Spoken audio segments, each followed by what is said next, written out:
Shalom. First and foremost, want to give all praises, honor, and glory that's due to Yahweh, Bahashem, Yahweh Shai, Bahashem, Rakakadash. Double honor to the apostles and elders of Great Millstone who rule well, who taught us his truth. Peace, blessings, salutations to all the hopeful at Akim, scattered throughout the four corners of the earth, giving all diligence to make your calling and election sure, as well as hastening the coming of our Lord Yahweh Shai. All right, so in recent news, or current news, it says San Francisco supervisors vote to allow police to use robots to kill. All right. So I'm going to read the article and grab some scriptures. It says the San Francisco Board of Supervisors voted 8-3 Tuesday night to approve a controversial policy that will allow police to deploy robots capable of using lethal force in extraordinary circumstances. The vote came after heated debate on a policy that would allow officers to use ground-based robots to kill when risk of loss of life to members of the public or officers is imminent, and officers cannot subdue the threat after using alternative force options or de-escalation tactics, according to the ordinance text. The measure still requires a second vote next week, and the mayor's approval, the San Francisco Board of Supervisors office told CNN. There could be an extraordinary circumstance where, in a virtually unimaginable emergency, they might want to deploy lethal force to render, in some horrific situation, somebody from being able to cause further harm. But the supervisors, Dean Preston Hillary Ronan and Shaman Walton, voted against the policy. There is serious potential for misuse and abuse of this military-grade technology and zero showing of necessity. Right, well, these cops, they don't have a handle on being able to control the firearm that's put on their hip. Okay, they're not disciplined with that. So, especially these Edomite cops, these white cops. Okay, but you give them a police dog that can shoot shit. Hey man, you better believe they're gonna use it. But this just goes to show where society's headed. Today is December 1st. And in 30 days, you're going to have the Illinois Safety Act come to pass, where they're going to abolish cash bail for damn near every offense and release people who are in jail under those particular offenses. All right, so we're going into an anarchy purge type society. And if they're going to be doing stuff like abolishing cash bail and releasing people for criminal offenses that are sitting in jail, then they're going to have to up the ante, okay? And so they're just finding a reason to implement, Esau's sword into society, man, okay? These robot dogs, these robot police officers and these drones and all of this technology, all of this goes into the sword of Esau. Okay, and this just further shows the direction society's heading in. All right, there's gonna be chaos, anarchy, and uprisings out here in the street. Okay, and guess who's gonna be catching Guess who's gonna be catching the bullets from these damn robot dogs? It's gonna be Jake, you so-called blacks, Latinos, and Native Americans. All right. But you're gonna have race wars, riots. Okay, the scriptures speak about that in 2 Ezra chapter 15. Okay, sedition among men, uprisings, uproars of the people coming against the government, and they're gonna be using these things, okay, to try and keep peace. But ultimately, it's the slaughter, man.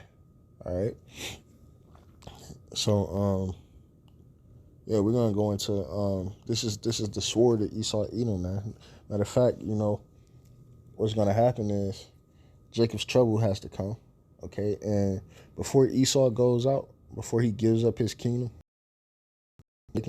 taken from him, he's gonna go out fighting, man. He's gonna be allowed to sharpen his sword one good last time, okay? And the Lord's gonna allow him to do it to bring judgment upon 2/3 of the nation of Israel, okay, for their wickedness, their disobedience, and their disregard for the Heavenly Father Yahweh and His Son Yahweh Shai, for not keeping the law, statutes, and commandments, not even just in this lifetime, but in previous lifetimes, okay, where you totally just disregarded the Lord Yahweh by Hashem Yahweh Shai. So this is Genesis chapter 27. I'm going to start at verse 30. It said, and it came to pass as soon as Isaac had made an end of blessing Jacob, and Jacob was yet scarce gone out from the presence of Isaac, his father, that Esau, his brother, came in from his hunting. Okay, so you got to remember that the blessing that was given to Esau, Edom, was the sword, because our forefather, Jacob, okay, which means to supplant, pretty much finesse Esau out of the birthright, okay? So Isaac went ahead and blessed Esau with what? The sword, okay? And Isaac, his father, said unto him, verse 31, and he also had made savory meat and brought it unto his father and said unto his father, let thy father arise and eat of his son's venison, that thy soul may bless me, right? Not to mention, Esau had already sold the birthright unto Jacob, all right? But here you have it. He's coming in trying to, he made a deal with Jacob, right? So Esau didn't necessarily trick him out of the birthright, even though he took advantage of a vulnerable moment Esau had. Esau was being carnal, out there in the field hunting, right? And he wanted some uncooked food, all right? So Jacob's like, hey, man, show me your birthright, and you can have this uncooked food, right? I got to get something out of it, and that's the spirit of Jakes, so-called blacks, Latinos, and Native Americans, all right? You go ask a Jake to do something for you, he trying to figure out what he could get in return, you know what I'm saying? A favor for a favor, right? So Esau sold his birthright to Jacob, okay, for a pot of uncooked meat, right? But here you go, Esau going in here attempting to get the blessing after he already sold his birthright to Jacob. So the fact that Jacob had to go ahead and right, which goes to show that he knew his brother wouldn't keep his deal of his side of the bargain. You know, he knew he wasn't going to uphold his side of the bargain, right? He was going to go behind his back and try to get the blessing anyway, all right? So it's all through the spirit. It says, verse 32, and Isaac his father said unto him, who art thou? So after Jacob just came out from getting the blessing, you know, he's been supplanted. They supplanted Isaac, they supplanted Esau.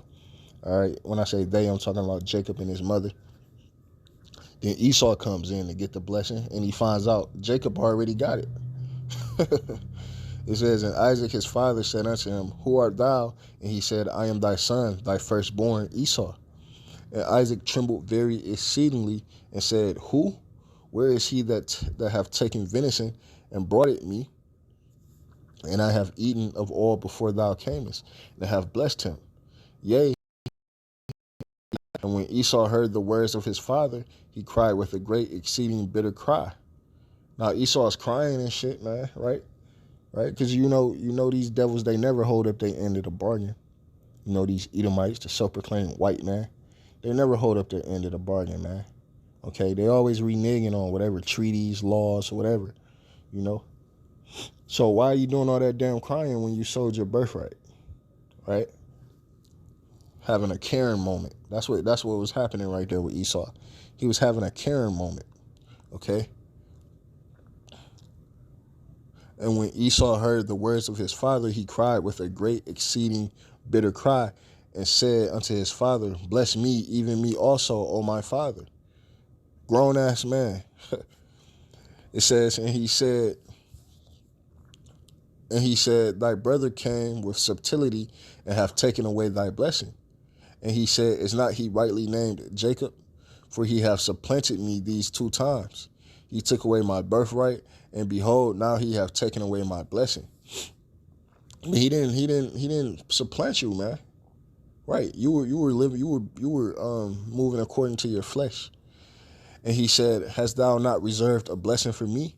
And Isaac answered and said unto Esau, Behold, I have made him thy lord, and all his brethren have I given him to him for servants.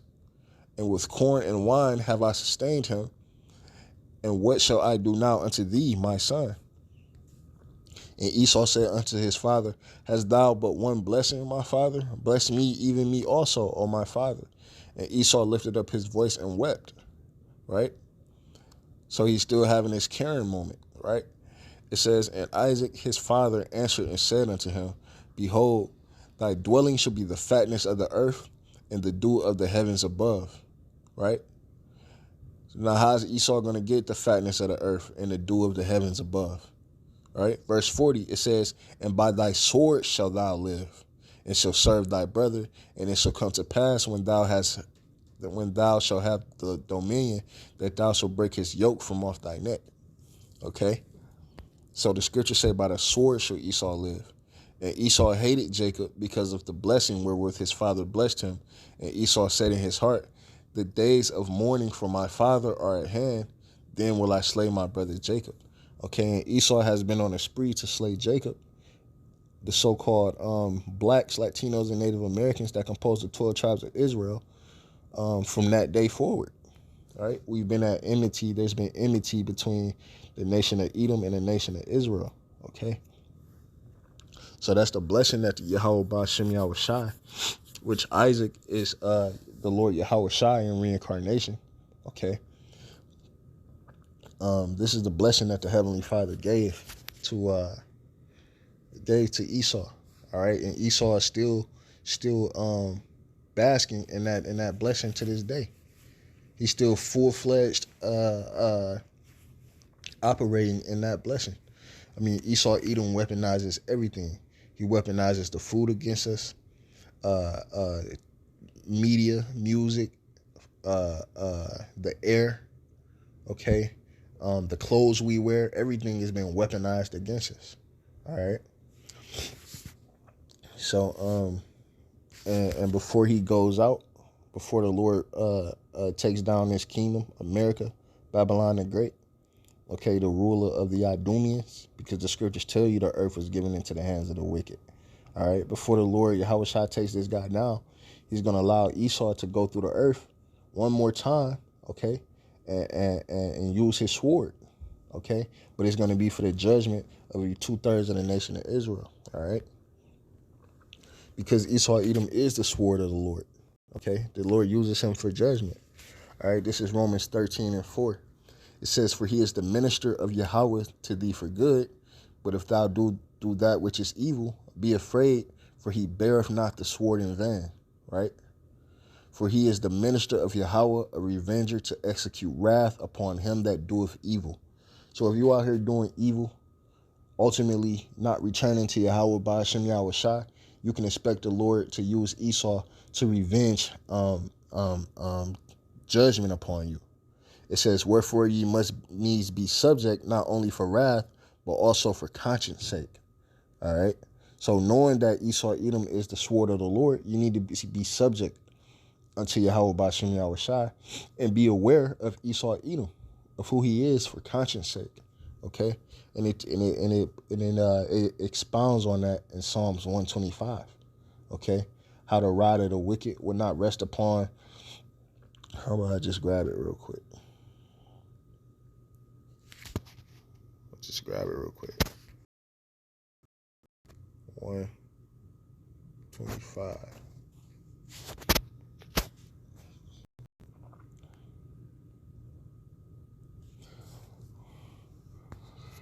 Okay. That's shopping. I want that. All.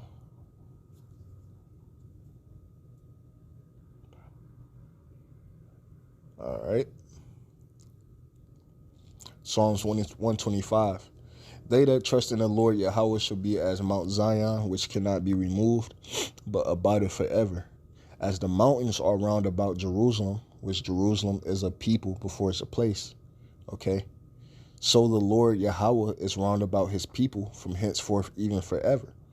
So we have Yahweh Ba'Shem Yahweh Shai on our side. But it says, For the rod of the wicked, right, which is the sword of Esau, Edom, the power he has to execute judgment in the earth, shall not rest upon the lot of the righteous, all right, those who are serving Yahweh by Shem Yahushai, lest the righteous put forth their hands unto iniquity. So when you step outside the hedge of protection that Yahweh by Shem Yahushai has set up, okay, I believe that's Sirach, either Sirach or 2nd Ezra chapter 7. It goes into that in verse 20. But it says, for the rod of the wicked shall not rest upon the lot of the righteous, lest the righteous put forth their hands unto iniquity. Okay? So when you step outside of the boundaries or the hedge of protection, the law, statutes, and commandments that Yahweh Bashem Yahushai has set up for us to follow, then you open yourself up to the judgment of the Lord. Okay, by way of who? Esau, Edom. All right. So that's what's about to happen to a lot of these 2/3 out here, man, of the nation of Israel. Okay, when Jacob's trouble comes, what? Esau is going to be able to, he's going to have his way, man. He's going to slaughter you. Okay, by way of all this new technology he's creating. Police robot dogs that shoot guns and drones and shit like that, man. Okay. Revelations 12:12. It says, therefore rejoice ye heavens, and ye that dwell in them. Woe to the inhabitants, and woe means what? Destruction. It says, woe to the inhabitants of the earth and of the sea. For the devil meaning deceiver, which is Esau Edom, is come down unto you, having great wrath, because he knoweth that he hath but a short time. Right? So Esau knows that the Lord Yahweh Shai is about to return. He's about to lose his kingdom. All right? I just read something that said that all ancient empires never lasted any more than 250 years. All right? And as of 2021, America has been an empire for 245 years. All right? So how much time does America literally have left? Roughly 4 to 5 years. 3 to 4 years, to be quite honest, man. And we're expecting, looking at the rate that prophecy is going, we're expecting the Lord Yahweh Shai to return any day now, man. Any day now. Okay, the way things are going. All right. So that timeline is pretty accurate, judging how the order in which, the sequence in which prophecy is on. Because we only waiting on 2 more prophecies, right? We're waiting on the implementation of the MOTB, right? And we waiting on the ICBM nuclear destruction, or we waiting on the World War III to take place, right? And then we could look for the Lord Yahweh Shai any moment, okay? Okay, it says, for the devil has come down unto you having great wrath, because he knoweth that he have but a short time. So you're going to start to see Esau implement all these different, these new laws, that support anarchy and all new type of technology, mass slaughtering into society, man. Things are about to get real Mad Max out here, Terminator out here, iRobot. That's the way, that's the direction in which the earth is headed. Okay. Isaiah 10:5. It says, O Assyrian, which is the Idumeans, Esau, Edom, the rod of mine anger, right? A rod goes into power, right? And the staff is my indignation, right? That's the power. The staff that they have, the staff represents power, right? And the power that they have is the indignation of the Lord, which is righteous judgment. Okay, so the Lord's telling you that Esau Edom is the rod of his anger. Esau Edom is the Lord's whooping stick that he uses to judge you 2/3. That's why you keep seeing Jake get shot down in the streets by these Edomite cops, and they get away with it. It's the judgment of the Lord. Okay. It says, I will send him against an hypocritical nation, and against the people of my wrath will I give him a charge. Right? He's sending them against you Israelites, man. You so-called blacks, Latinos, and Native Americans, whether you identify as a Hebrew Israelite or not. The Lord's going to send him against you to destroy you, man. It says, the people of my wrath will I give him charge, to take the spoil and to take the prey and to tread them down like the mire of the streets. So the Lord's going to give Esau the go ahead to just run a blitz on the nation of Israel, on 2/3 of the nation of Israel for your disobedience. Okay? So that's the time we living in. So when you start seeing news articles like this, right? San Francisco supervisors vote to allow police to use robots to kill. That's what time we in. So with that being said, shalom.